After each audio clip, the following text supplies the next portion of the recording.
4월 달까지 3번 이상 보셔야 돼. 계속해서. 그래야 시험을 붙고 떨어지고. 공부는 여러분들 우리가 머리 갖고 하는 거 아니라니까. 우리가 물리학이나 수학을 하는 것도 아니잖아요. 그러니까 요령이 있어야 돼, 요령이. 성실하면 시험 붙느냐? 성실한 건 요새 기본입니다.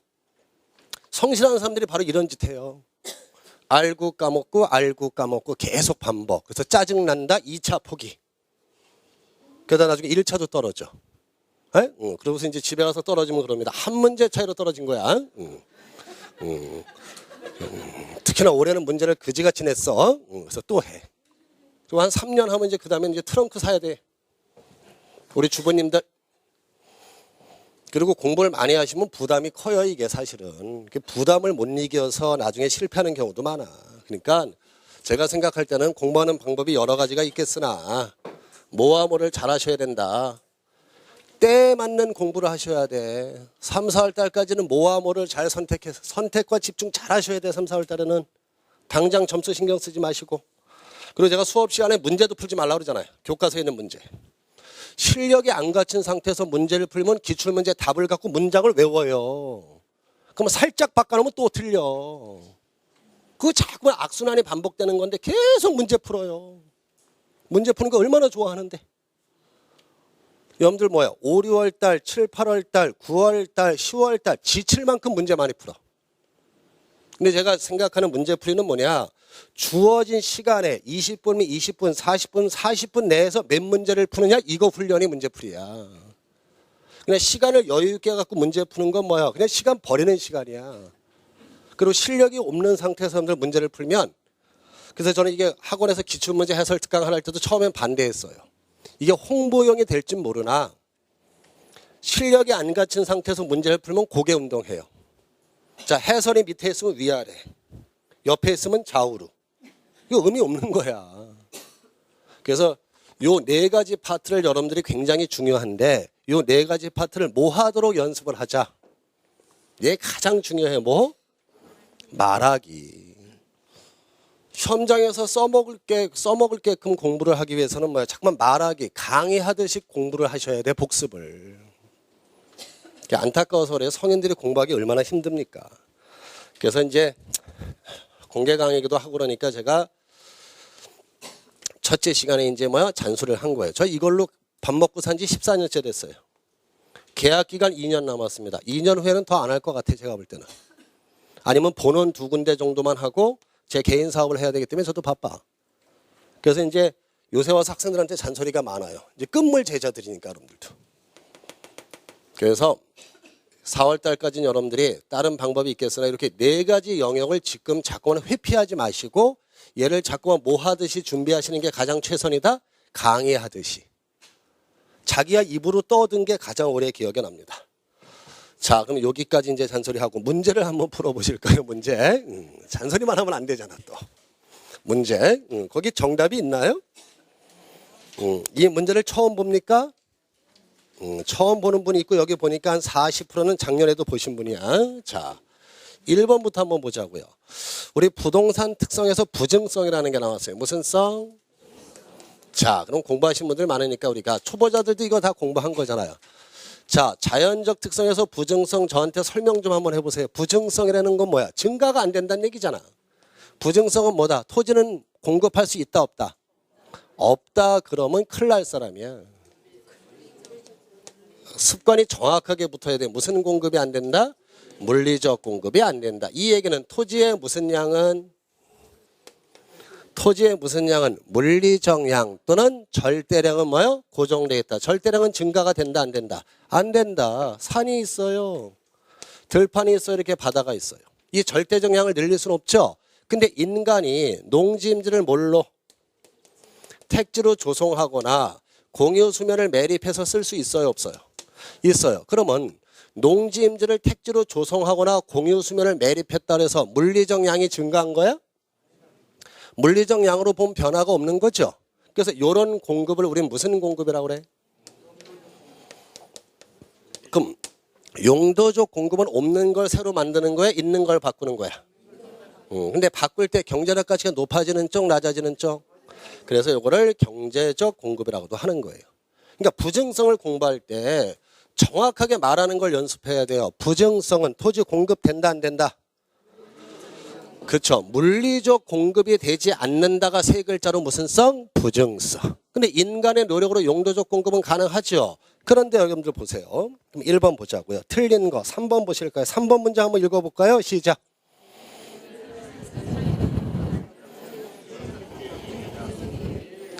부증성이 예외입니까? 아니죠. 예외라는 표현이 잘못된 거야. 그러니까 국어 실력이 부족한 거야. 이거 틀린 거는. 아니 여러분들 보세요. 농지 임대를 택지로 조성했다고 해서 물리적 양이 변한 거야 안 변한 거야? 안 변한 거죠. 그래 안 그래요? 물리적 양으로 보면 변한 게 아니에요. 예외가 아니지 이거는. 그래서 그 표현이 우리가 틀린 거예요. 아셨습니까? 자, 여러분들 보면 그 다음에 이제 여기서 1번이 이제 중요한 문제이기도 해. 1번 지문 보시면 자 얘는 다시 나올 가능성이 있어요. 그러면 물리적 공급이 되지 않으니까 인간이 용도적 공급을 한다도 한계가 있어 없어? 농지임대를 택지로 바꾸거나 공유수면을 매립하는 데도 한계가 있어 없어? 있어요. 그러면 어떻게 해요? 이거 합쳐서 얘기하면 공급의 무슨 성? 유한성. 물리적 공급이 안 되기 때문에 용도적 공급을 해도 한계가 있다 없다? 있다. 그럼 공급이 유한하니까 토지가 남아요? 부족해요? 토지가 뭐예요? 부족하죠. 그럼 토지가 부족한데 여러분들 생산의 3요소가 뭘까요? 우리가 기출문제 해설을 하는 건 나왔던 게 중요한 게 아니라 이제 나올 게 중요한 거니까 오히려 생산의 3요소 뭐야? 토지, 노동, 자본. 근데 뭐가 부족하대요 지금? 토지가 부족하대. 그럼 토지를 많이 이용해? 노동과 자본을 많이 이용해? 노동과 자본을 많이 이용해.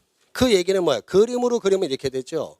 토지가 부족하니까 단위 면적당 노동과 자본을 많이 투입해서 건물을 높게 짓죠? 건물 옆으로 이렇게 짓지 않을 거 아니야. 뭐가 부족하니까? 그럼 이런 토지형을 무슨 토지형이라고 그래? 무슨 적 토지형이다? 지배학적 토지형이다. 근데 지배학적 토지형이라는 것은 더 이상 시험 문제 답으로 안 나와. 제가 볼 때는 요새는 안 써먹어 이거. 지배학적 토지형이라는 건 뭐예요? 건물 높게 진 거잖아요. 근데 이런 표현 안 나온다니까 이제. 답으로 안 나와 얜. 근데 책에는 이걸로만 써 있어. 근데 벌써 20회 때 보면 출제자 선생님 우리가 기출되는 용어들을 하나씩 분석해보면 벌써 20회 때는 있겠어요. 지배학적 토지용이라는 말 대신에 지배학적으로 토지용한다는 건 뭐예요? 토지 대신에 뭘로? 토지가 부족하니까 토지 대신에 뭘로? 노동과 자본으로 뭐 하는 거야? 대체하는 거예요. 그래서 이걸 요새는 어떻게 쓴다 그랬어요? 생산 요소의 대체성이 크다, 작다? 크다. 자, 1번 지문 읽어볼까요? 1번에 1번 시작.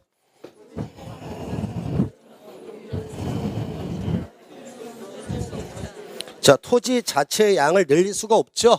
그래서 뭐 용도적 공급에도 한계가 있어 없어? 있어.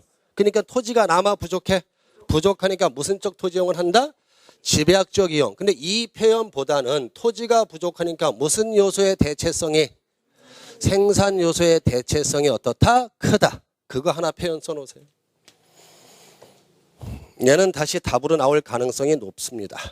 그래서 지배학적 이용이다 이렇게 책에 써있는 표현만 갖고는 힘드니까 우리 부정성에서 공부할 거는 자 물리적 공급이 안 되기 때문에 용도적 공급을 해도 한계가 있다. 따라서 토지는 남는다 부족하다.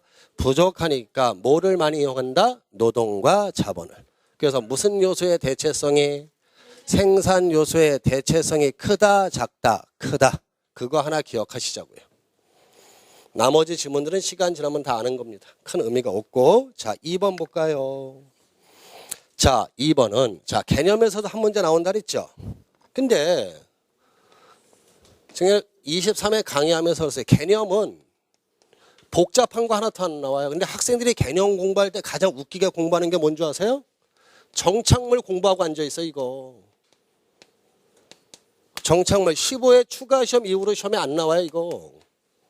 뭐 정착물의 구분 기준에서 책에 있는 걸 다 외우고 앉아있어. 그럴 필요 없는데 여러분들 보면 개념에서 우리가 가장 중요한 건 구분이에요. 뭐가 가장 중요하다? 구분. 자, 개념 시험 문제가 17회 때 나왔고 23회 때 나왔어요. 다 구분하는 것밖에 안 나와 최근에는. 자, 부동산 학상 부동산은 무슨 개념의 부동산이라고 그래요? 배운 사람 대답해봐. 바람직스러운 부동산을 활동할 땐 여러 가지를 같이 고려해야죠. 그래서 무슨 개념의 부동산이다? 복합 개념의 부동산이에요. 자, 쉽게 말해서 여기 토지가 있고 건물이 있습니다. 여러분들 중개 활동을 제대로 하기 위해선 토지의 지반이라든가 건물의 구조, 설계 같은 기술적 측면의 지식이 필요해 안 필요해? 필요하죠. 또 이 건물을 중개하기 위해서는 가치나 가격 같은 경제적 측면의 지식도 필요해 안 필요해? 필요하고. 부동산의 거래는 물건이 왔다 갔다 하는 거예요? 권리를 넘겨받아. 그러니까 당연히 권리상의 하자가 있는지 무슨 측면?